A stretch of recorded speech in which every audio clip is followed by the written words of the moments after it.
हरि ओम दीर्घायुष्मान भव स्त्रीभ्यः दीर्घ सुमंगली भव कन्या स्त्रीभ्यः शीघ्रमेव विवाह प्राप्तिरस्तु सर्वे जनाः सुखिनो भवन्तु सर्वं शुभमंगलम एव तथास्तु तथास्तु तथास्तु. Now I am opening out a new series, Bible versus Bhagavad Gita. This is in response to the unfortunate death of a student in TamilNadu, Lavanya, and an attempt to convert forcefully another girl. I think her name is Vaishnavi, if I am not wrong, and how she gallantly put up that forceful attempt to convert her to Christianity, stating that Bible is much supreme than Bhagavad Gita, and please do not read Bhagavad Gita, please only read Bible, and you have all the gods are Satans, is what the teacher was alleged to have told Vaishnavi, which I saw in the statement of the eyewitness statement of Vaishnavi on a YouTube channel. And she was also awarded a prize, a memento by a private channel, welcoming her resistance to all these conversions, forceful conversions. And some may be false conversions, you see. We do not know, trickery. Now, is it true? What is Bible and what is Bhagavad Gita? See, in my opinion, as Swami Vivekananda says, universal religion. All of us have to believe in God. The method of worship, approaching a God, is different as per different cultures, that's all. The Abrahamic culture is different. The Indic culture, the Indian Hindu culture is totally different. The Buddhist culture or the Confucianism or Taoism culture is slightly different, and it mingles with Buddhist cultures. There are cultures. As I have already quoted from the Rig Veda, Agashat Patidam Toyam Yada Gacchati Sagaram Sarvadeva Namaskara, all go to Keshavam Pradikacchati.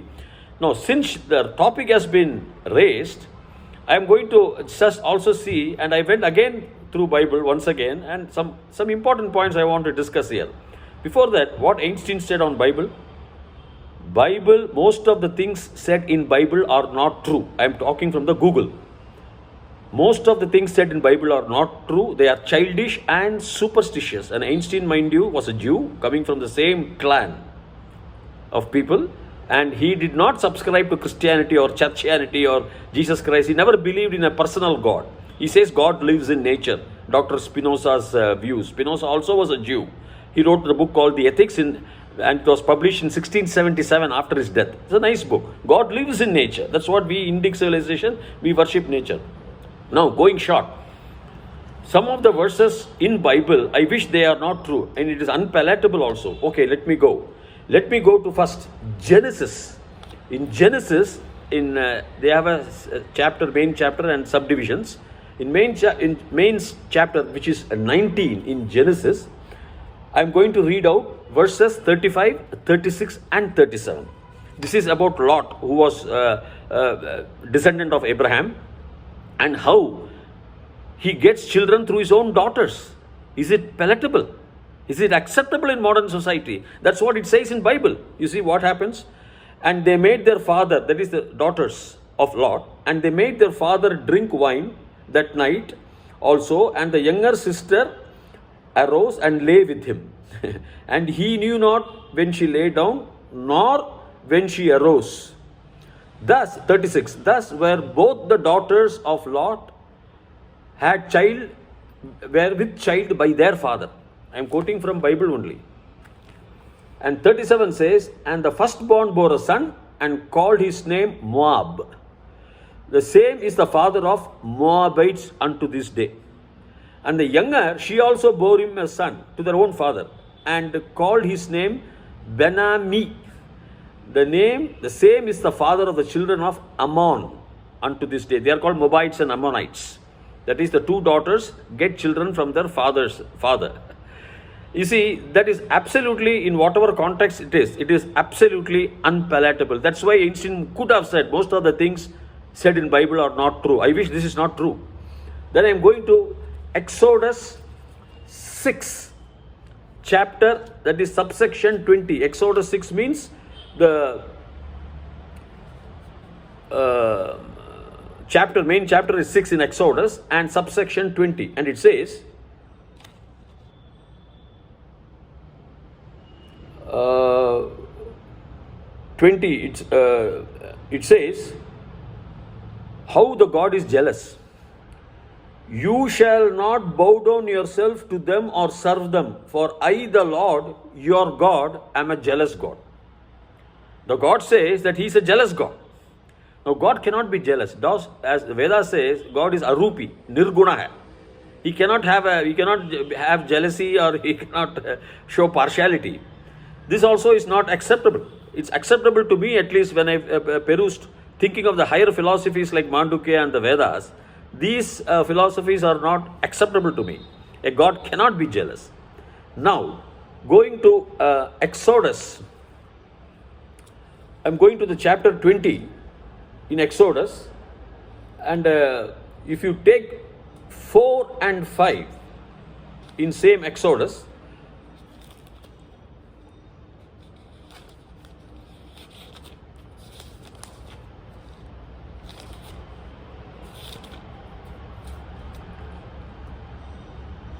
they say that you shall not make any image of the God. Okay, that is acceptable. You cannot make any, you did not have, that's why probably they are worshipping idolness. That it is okay.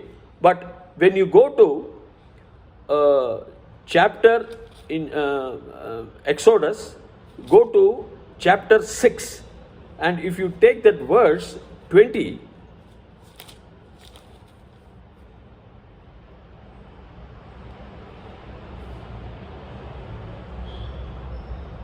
we have already discussed about how the God is jealous. But when you go to the other chapters where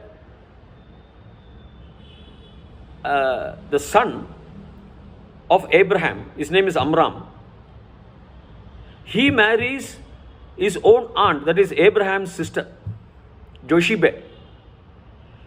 Now, will we accept a son marrying his auntie? Well, it is something which is not palatable. See, it says,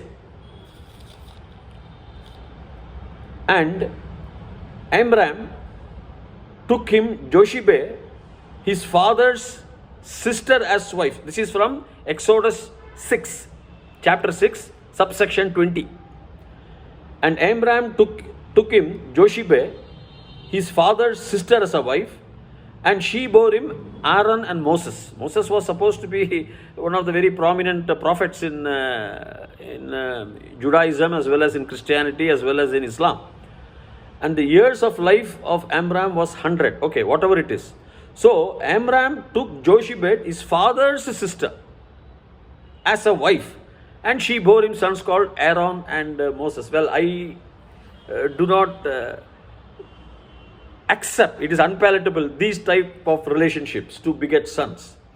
Now, if you go to Deuteronomy, is another Old Testament version, and you can go to chapter 20, and you can see verses there where they say, especially in 17, you shall utterly destroy all these them, namely the Hittites, the Ammonites, the Canaanites, the Perizzites, the Hivites, and the Jebusites, as the Lord your God has commanded you.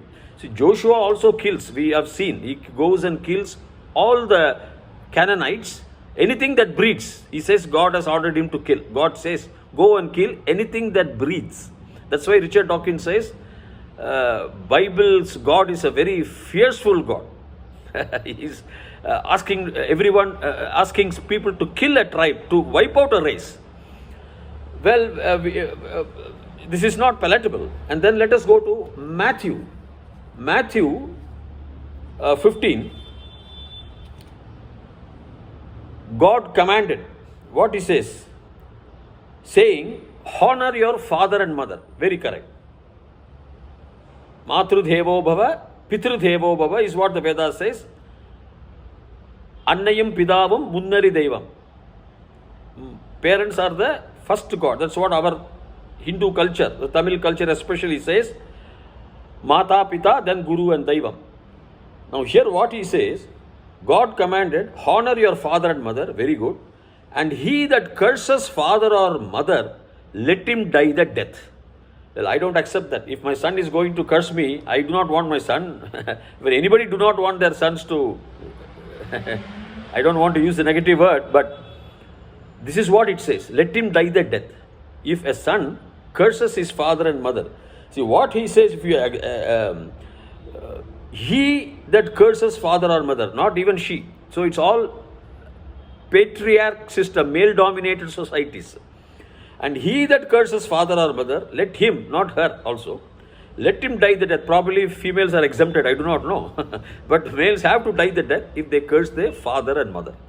Is it acceptable in Bible? Where do you see all these things in Bhagavad Gita? Tell me, my dear teachers.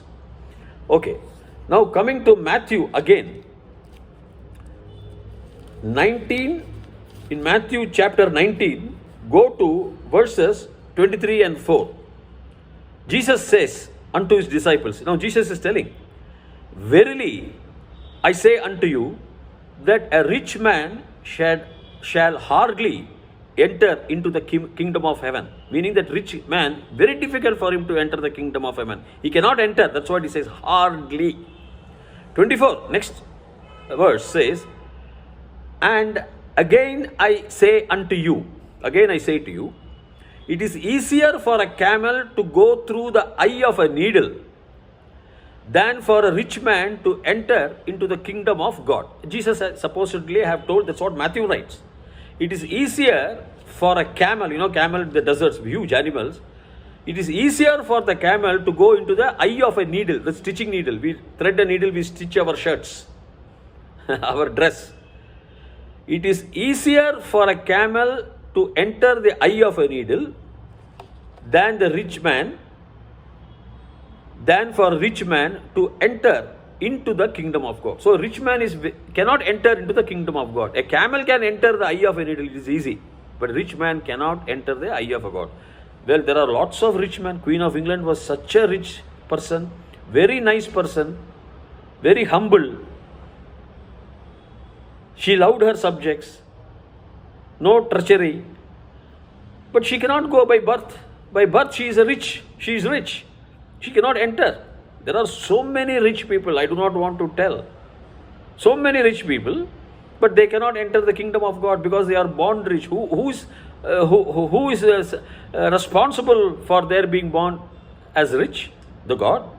So God is going back on his own words. See, most of the verses in Bible will be contradicting each other. The four gospel writers, Mark, Matthew, Luke and John, one what the other says, the other will not say. So it is there in the Matthew that the rich man cannot go. So all rich men are doomed. Well, it's not acceptable. Logically, by common sense, it is not acceptable. For these teachers, for these two specific teachers who are just trying to forcefully convert, especially women in India are trying to forcefully convert men into Christianity, leaving out all their beautiful cultures. Now this is Matthew. Now Matthew 21, let us go. What it says, Jesus here curses a fig tree. In Matthew, if you go to chapter 21, verse number 19. And when he saw a fig tree in the way, he came to it and found nothing thereon. That is, fig tree did not have any fruits. Found nothing thereon, but leaves only. And he said unto it, let no fruit grow on to you again forever. And then the fig tree withered away. So, poor fig tree, for no fault of it, it was born, it could not deliver the child or it could not deliver the fruits. Who created it like that? There is no explanation in Bible or Christianity. They don't say it is your previous karma, you are born like that. You have to undergo your previous karmic sins or papa or punya. They don't say if you have incurred a sin, you have to undergo that. God is not responsible. There is no explanation there anywhere in Bible. Any Abrahamic text you see, there is no explanation. God, only rules are there. God will punish you, God will punish you. So Jesus Christ curses the fig tree, and poor fig tree, it withers away, it dies away, it goes. Well, when I thought about it, the fig tree is not responsible for its incapacity to deliver a child or deliver the fruits. It's born like that. Its genes are like that. In what way is it responsible? Why should it be cursed for not giving fruits to Jesus? That's what it says in Matthew. Jesus would not have said, if Jesus had existed, he would not have said, because he must have been too good a person. But here, that's what the Matthew writes. What Matthew want to impress? Just they will say he rose, he gave some medicines, or he did a miracle and the dead man rose. These are all tactics by these gospel writers, or somebody writing in the name of these 4 gospel writers also. Could be in the 9th, 10th, 11th centuries. Then only the Christianity started to flourish around the world. It started to expand. Before that, there is nothing about Christianity. Nothing is known in India also. None of the Raja Chola kings, or none of the Indian kings, or none of the Tamil poets, or none of the Sanskrit poets, or none of the Hindi poets ever wrote a verse on Jesus Christ or Christianity or Bible. They know not the Abrahamic culture, because it has not come so far. So I actually do not accept this. Now, when you come to St. Luke, one of the gospel writers, it is another thing which is amazing to me. It amazed me. I am referring to chapter 14, verses from 26 to, you can see, 33. You can go up to 33, but the main verse 26. The subheading what they have given is the cost to follow Jesus. There is a particular cost. If you want to be disciple of Jesus, you have to have the cost. So what does Jesus say? These are all words purported to have been told by Jesus. Now St. Luke writes in his gospel, chapter 26, chapter 14, verse 26. If any man come to me and hate not his father and mother and wife and children and brothers and sisters, yes, and his own life also, he cannot be my disciple. So, in order to be the disciple of Jesus, you have to hate, not even renounce. You have to hate your father, your mother, wife, and children. Everybody you have to hate, and brothers and sisters. If you hate your wife, how the family will be there, I do not know. Probably that's the reason for so much of separations in Western world. I do not know. Brothers, sisters, and yes, own life, his own life also, if you do not hate, he cannot be my disciple. Words of Jesus they are telling. Therefore in 33, so likewise, whatever he be of, you that forsakes not all that he has, you have to forsake everything that he has, he cannot be my disciple. Unless you forsake everything, you cannot be my disciple. This is what the heading, subheading they have given is the cost to follow Jesus in the Bible. I am reading everything from the Bible. But it really surprised me. We say Matru Devo Bhava, Pitru Devo Bhava, Acharya Deva. Everything must be respected. They have to be respected as a Deva. They have to be worshipped. Worship is a very big word. Respect, offering flowers, bhakti, devotion, whatever you want. You have to. And at Sannyasa Varna, they renounce and they go to the forest, because the last stage, they are incapable, the body also becomes incapable. Then they go and think about their father. At that time, their parents may not be there. Most of the sons and brothers and sisters, all would have had their own branches of big families. So in the Sannyasa Varna, your duty is, if you want, you can be in the house also and think about the God, or that is what the system has been developed. But here he says, right now your wife also you have to hate. Your children you have to hate. Why hate? I would have even appreciated a milder word called renounce. I would have appreciated it. But here the word I saw was hate.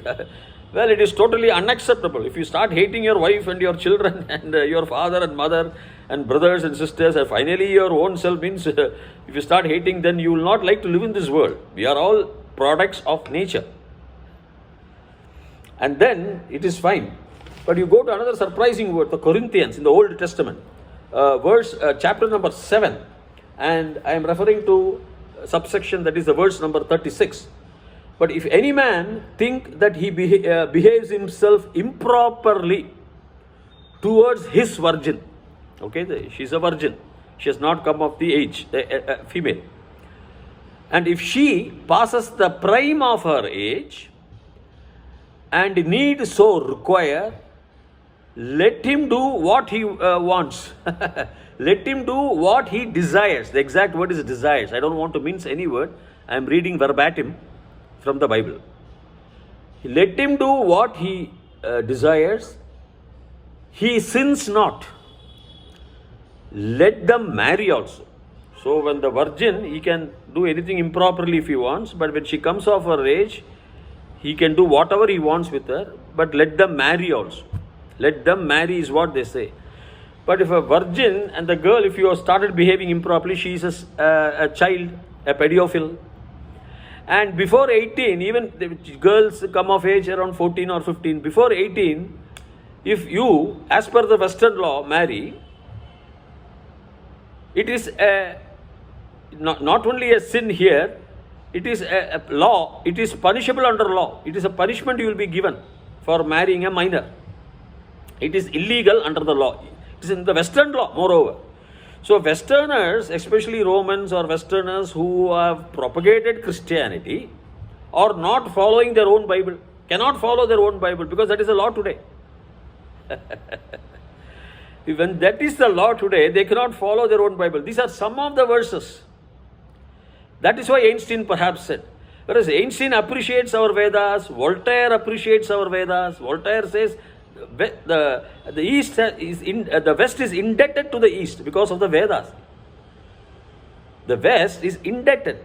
Max Muller. What did Henry David Thoreau say about Bhagavad Gita? I am addressing to those two teachers. I want them to hear my lecture. Henry David Thoreau said, I bathe myself in Bhagavad Gita as I bathe myself in the beauty of the morning sun.